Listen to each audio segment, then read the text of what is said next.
Good morning. Today, we wanted to highlight voices from our LGBTQIA plus community, and so we reached out and asked for perspectives on the meaning, relevance, and purpose of our welcome statement, and any call to action for St. Francis. As I read 4 responses for you, I think you will also notice that St. Francis has led with love since its inception, and that being a reconciling and loving community is indeed part of our DNA. Our first response is from a member who was part of our youth program in the early 2000s. And it says, growing up, attending St. Francis, I was an active member in the youth choir, praise band, and eventually president of the youth group. During my time at St. Francis, I didn't identify as I do now, but I do remember being an open advocate for the LGBTQIA plus community alongside my peers at church. I remember pushing the questions for discussion because there was no way I would be a member leader of the St. Francis Youth without it being an accepting community. And to put a timestamp on this, I graduated from high school in 2007. St. Francis may not have openly expressed its support for the LGBTQIA plus community at that time, but it was no secret that we were a loving community of people. The welcome statement is important because it affirms this church's truth. This church has welcomed me in all stages of my life. Even when I came out, I was never worried about how this would affect my relationships with this church family. St. Francis has set a standard for me in searching for a new church to attend closer to where I live. I will only attend another church that has the support as St. Francis does. This is a challenge in Eastern North Carolina, and my call to action is to continue the love and acceptance I have experienced at St. Francis to Eastern North Carolina. I will forever cherish the memories, compassion, and love I have felt and continue to feel at St. Francis.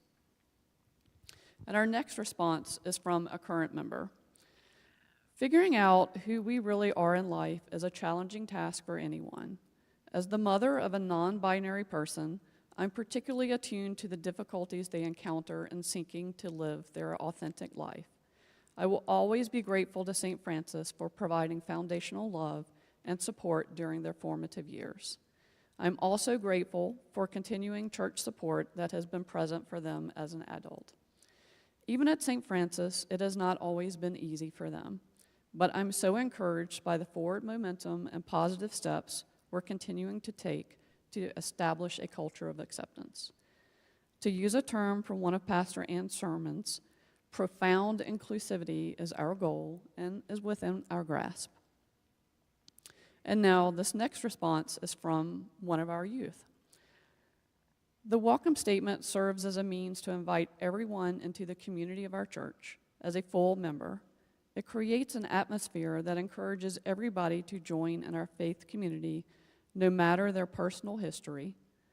Welcoming every single person helps St. Francis diversify its gifts and create a faith community that feels like a home to everyone. And to me, the welcome statement means that I can come as I am, no matter what, whether I've had an amazing or an awful week, have differences from others, or anything. I have a home that fully accepts me for me. It makes me feel much more attached to my faith, having a place that serves the entire community and not just a select portion. I think we, as members of St. Francis, need to keep the oath we made in the welcome statement and share the love of our community with the rest of the world. Where you see instances of discrimination or outcasting, remember the welcome statement and take initiative to make a safe space. And last but not least is from one of our current members. The welcome statement is one of the major reasons I started attending St. Francis. In fact, if it wasn't for the welcome statement, I can pretty much guarantee I would not have come here. The welcome statement means I'm free and safe to be myself with my church family. Saying directly that queer people are welcomed and affirmed is important. First off, many of us have been hurt by the church. If there's an ambiguity, it's a safe bet we aren't really welcome. and at best we might be tolerated. Ambiguity can also foster a culture of don't ask and don't tell. In other words, the church isn't clear. Many LGBTQ folks are most likely to avoid it.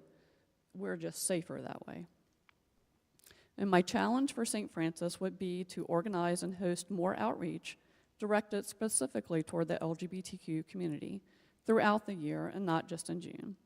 Even if they're one-off things, like maybe a special service on one of our days of remembrance or hosting a holiday event for people who've been rejected by their families and have nowhere to go for Thanksgiving or Christmas. So I'll close with a thank you to our congregation for leading with love and continuing to work together to build God's beloved community.